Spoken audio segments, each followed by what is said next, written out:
I used to consider what I did to be a very simple business. I had nothing but cattle, dogs and horses to work the cattle, cowboys to work the dogs and horses. We raised the cows, we fed corn to the cows, we sold the live cows. It's a pretty simple business. And then I got into an even more simple business. Today, we don't feed animals, we feed the microbes in the soil. The microbes feed the soil, and the soils feed the plants, and the plants feed the animals, and they breed and they grow, and we turn them into meat and sell it for money, which is like the blood that pumps through our bodies to keep it all going. And it's really a beautiful system. And what's most beautiful is that every generation, the animals are healthier and healthier, happier and happier. You know, my daughter had really been after me to bring sheep in. I think she thought they were cute, but I brought them in because we desperately needed them. There's a lot of symbiosis, a lot of synergy that comes from having cattle and small ruminants in a polyculture together. The internal parasite that affects cattle most are brown stomach worms. Sheep don't care about brown stomach worms. The internal parasite that affects sheep most are barber pole worms. Cattle don't care about barber pole worms. So if you've got the two species out here together, like these are, it's like a dead-end street with the life cycle of the brown stomach worms in the sheep and the barber pole worms in the cattle. I don't know why any serious cattleman in this country wouldn't have some small ruminants out there with them. It's profitable.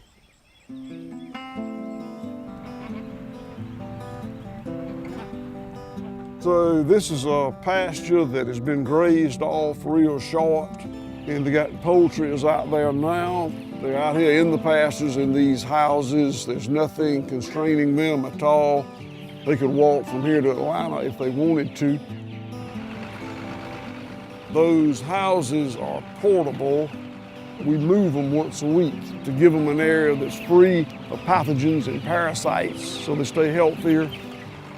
And another reason is to move that chicken manure around. If chicken manure is all concentrated in one place, it's toxic. But if it's moved around, then it's feed for the microbes in the soil. Horn flies and face flies, which are pests for cattle, lay eggs in the manure. Chickens scratch in the manure and eat the larvae, and it's feed for the chickens, and it breaks the life cycle of the pest for the cattle. So it's a great example of symbiosis.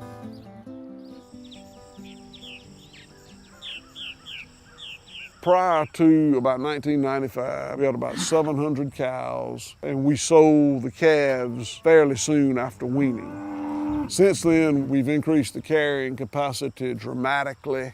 We still got about 700 mama cows, and we have about 1,000 goats, about 1,000 ewes, about 100 sows, and then the poultry, chickens, turkeys, geese, guineas, and ducks. There's about 100,000 beating hearts on this farm on any given day. Our pastures are better than they've ever been because we don't till them up. We don't use chemical fertilizer, we don't use pesticide. It's more teeming with life, there's more nutrient density. The organic matter in our pastures has gone from less than 0.5% to over 5% over about 15 years. We had never seen a bald eagle on this farm until about 5 years ago. Bald eagle, look at it. And today we have 26 that live on the farm. The Department of Natural Resources says this is the largest eagle population in Georgia. It's a sign of the ecological health of this farm.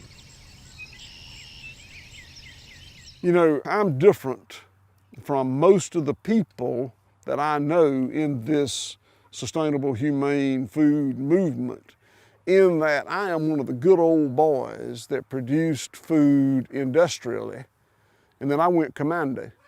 And I still talk to those people, they're still my friends. And one of the things that they say is, well, I mean, what you're doing is fine, Will, but you can't feed the world like that. And my response is, I don't know that I'm supposed to feed the world. I think I'm supposed to feed my community. We have about 120 employees. We're the largest private employer in any of these counties around here. We have bought a number of houses and storefronts and lots in Bluffton. About 10 of these houses we've renovated for the purpose of employee lodging. These next 3 houses belong to me. I've got my livestock manager and farm events manager live in that house. My organic farm manager and his wife live in that house. And my poultry manager and his wife live in that house. So John Muir has told us that in nature, when you pull a string, you see that everything is connected. There's no reason to believe that the health of the soil is not connected to the health of the community. In rebuilding the soil, we are rebuilding a farmer middle class.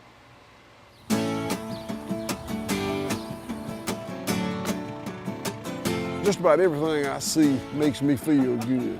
It makes me feel good to see these eagles flying across. It makes me feel good to see the squirrels playing in the trees. It makes me feel good to see all these animals, both wildlife and farm animals, expressing instinctive behaviors.